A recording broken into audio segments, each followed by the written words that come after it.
다 함께 요한복음 13장 34절로 35절 11월의 말씀을 암송하시면서 하나님 앞에 예배자로 나아가시겠습니다. 새 계명을 너희에게 주노니 서로 사랑하라. 내가 너희를 사랑한 것 같이 너희도 서로 사랑하라.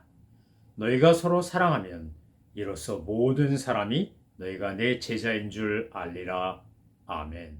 찬송가 586장 어느 민족 누구에게나 결단할 때 있나니 우리의 믿음을 다짐하며 헌신하며 결단하는 심정으로 찬양하시겠습니다.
하나님께서 오늘 우리에게 주신 말씀은 다니엘서 1장 8절부터 21절까지의 말씀입니다.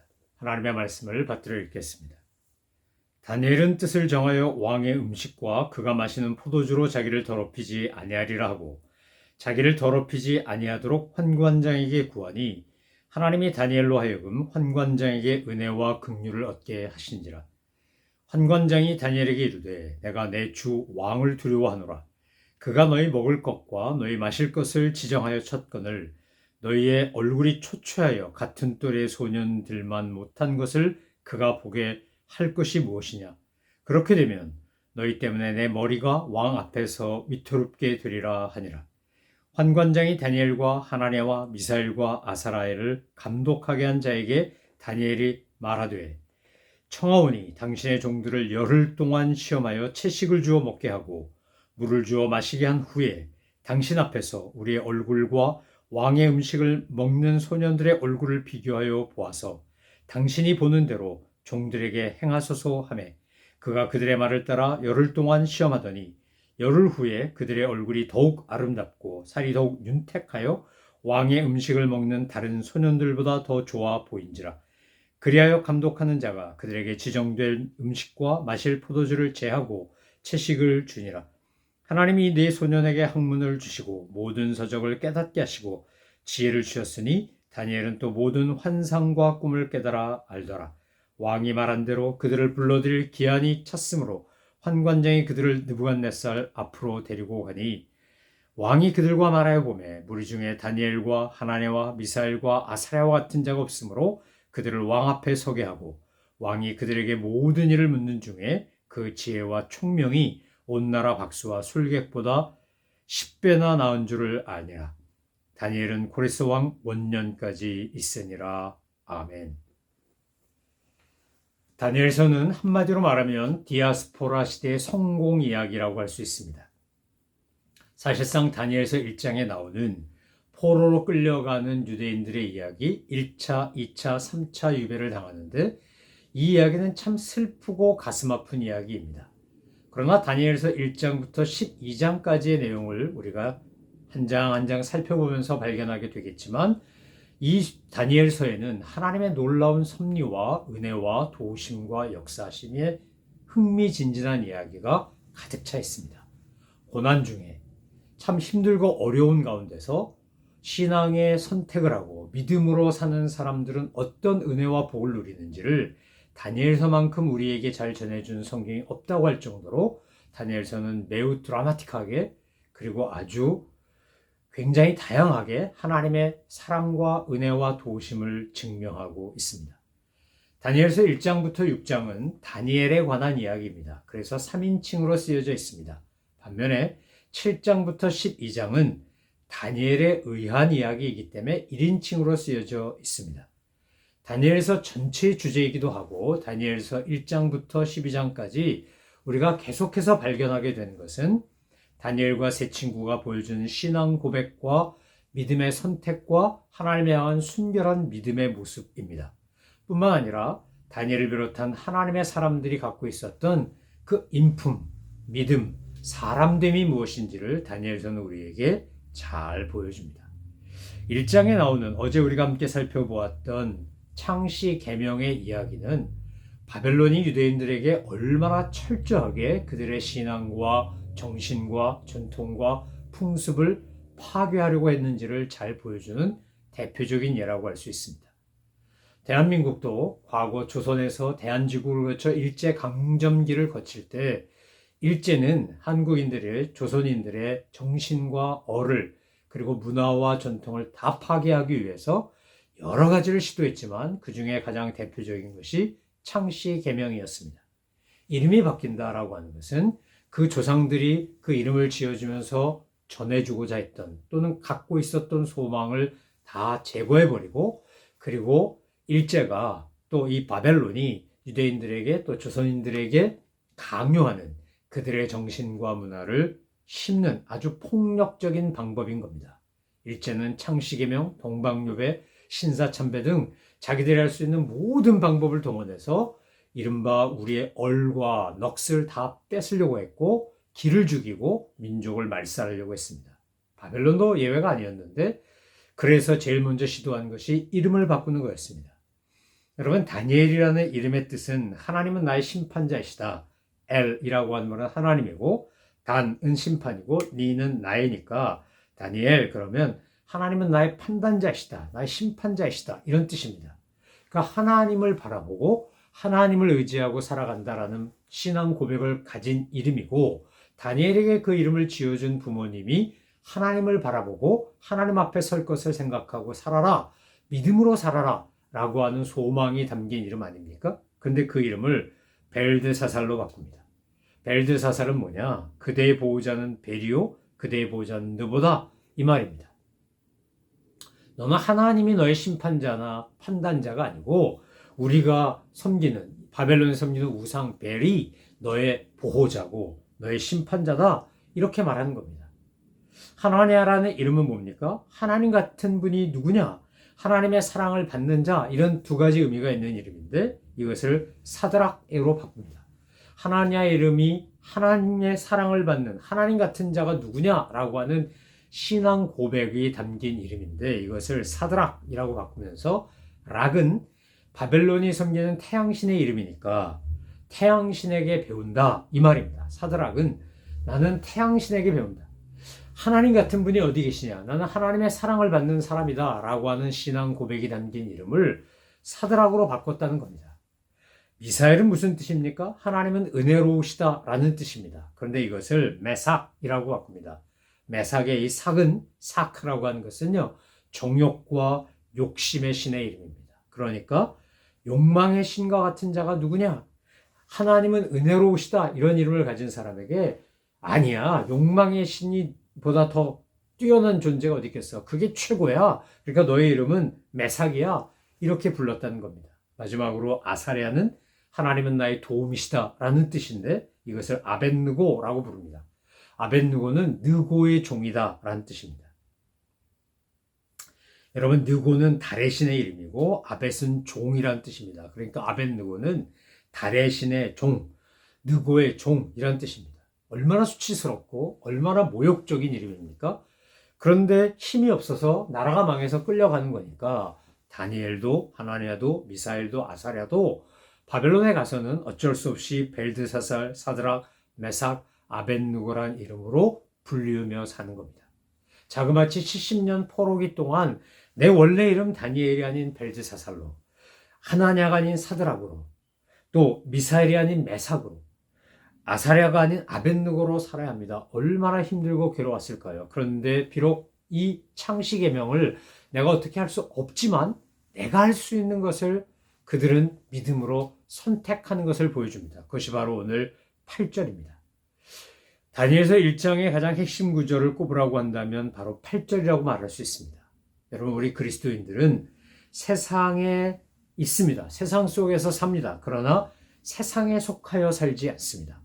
마치 배가 바다 위에 있으나 바다에 있으나 바다에 빠져 살지 않습니다. 심지어 바닷속에 들어가는 잠수함도 바다에 가라앉아서 살지 않습니다. 바닷속을 다니든 바다 위를 다니든 물과 함께 있으나 물이 그 잠수함이건 배건 그렇게 침범하지 못합니다. 만약에 그 배가, 잠수함이 물 위에 있다고, 물 속에 있다고 물의 지배를 받게 되면 그것은 파손하고 가라앉은 겁니다. 예수 믿는 사람, 신앙인은 세상 속에서 살아갑니다. 그러나 세상에 속하지 않습니다. 이것을 가장 잘 보여주는 본문이 바로 8절입니다.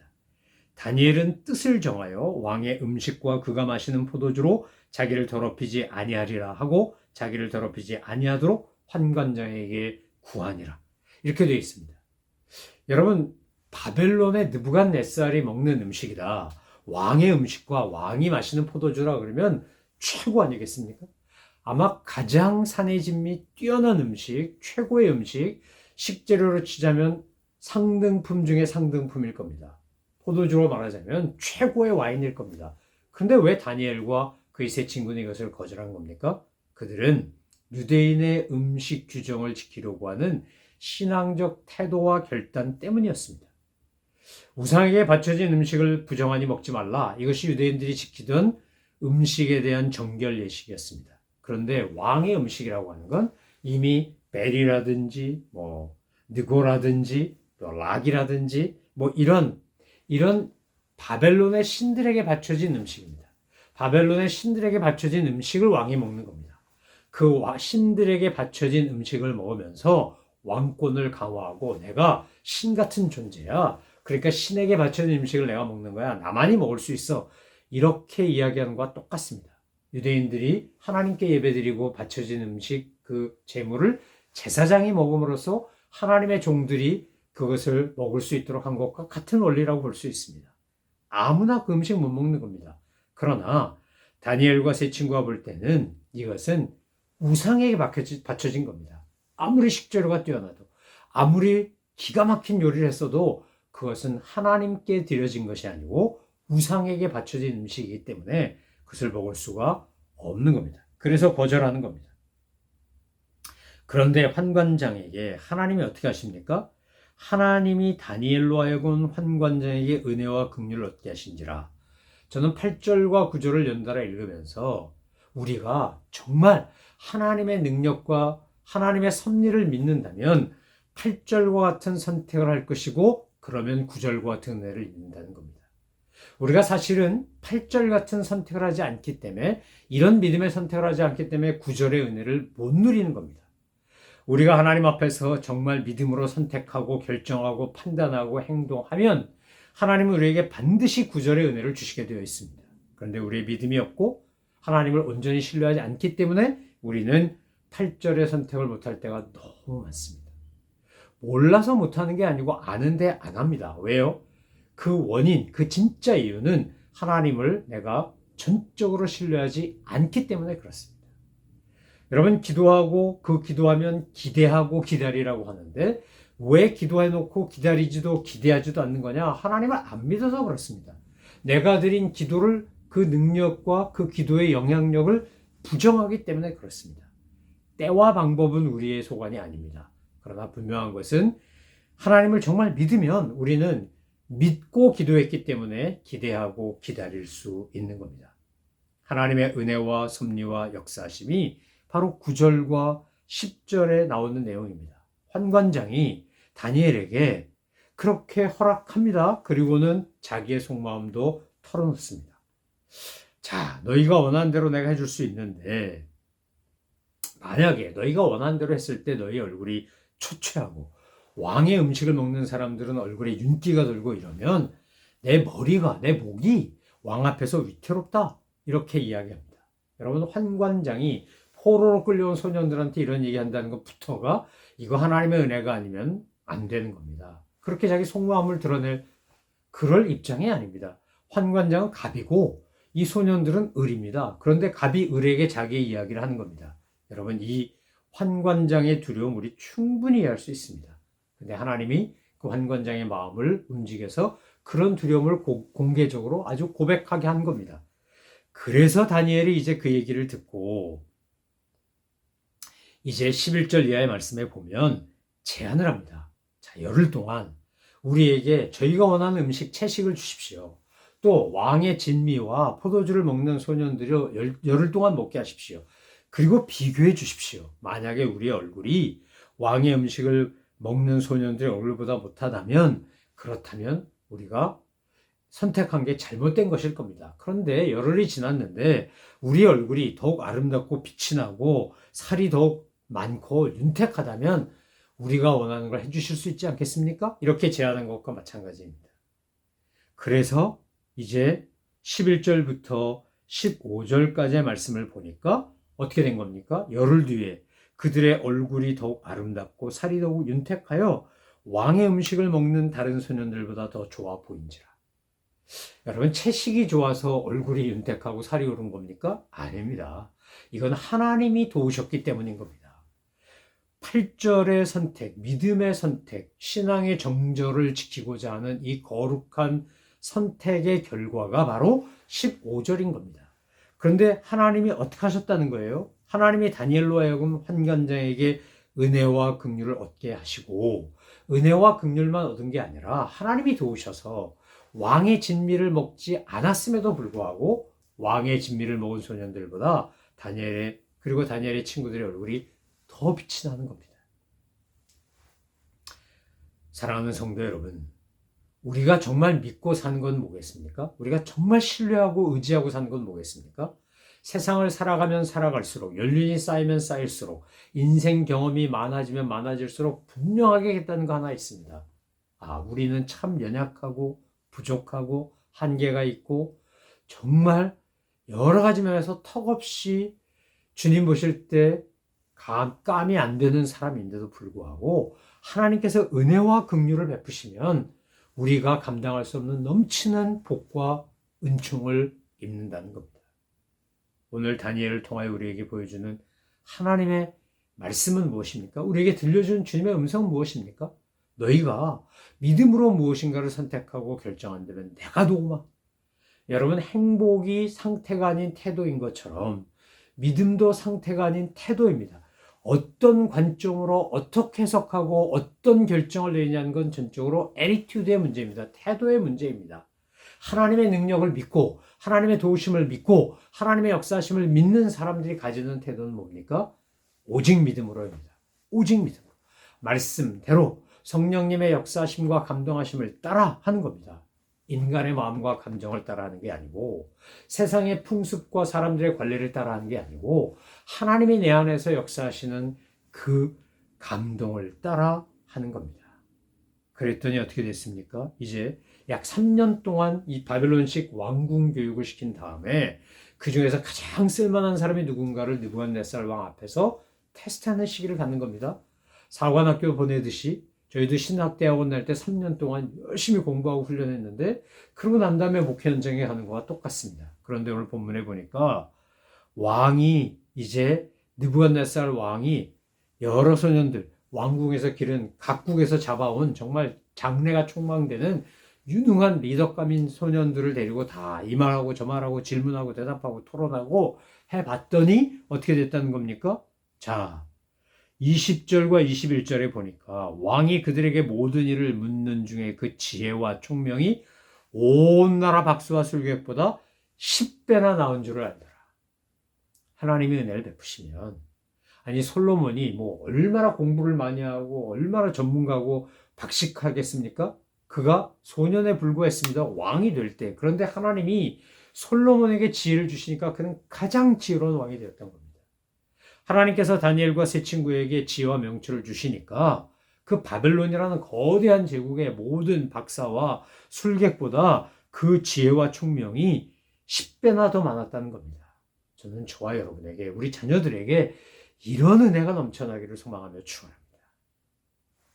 하늘의 복, 하나님이 주시는 은혜와 신령한 지혜와 명철, 우리가 에베소서를 묵상하면서도 사도 바울이 하나님의 지혜와 명철이 하나님의 그 놀라운 계시의 능력이 하나님이 도와주신 그 놀라운 은총이 여러분에게 넘치기를 소망합니다. 이렇게 기도하지 않았습니까? 에베소서 3장에 보면 바울이 두 번째 에베소 교회를 위해 기도하면서도요.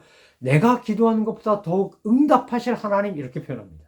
내가 생각하는 것보다 더 능히 많이 하실 하나님. 여러분 우리가 믿는 하나님은 그런 분입니다.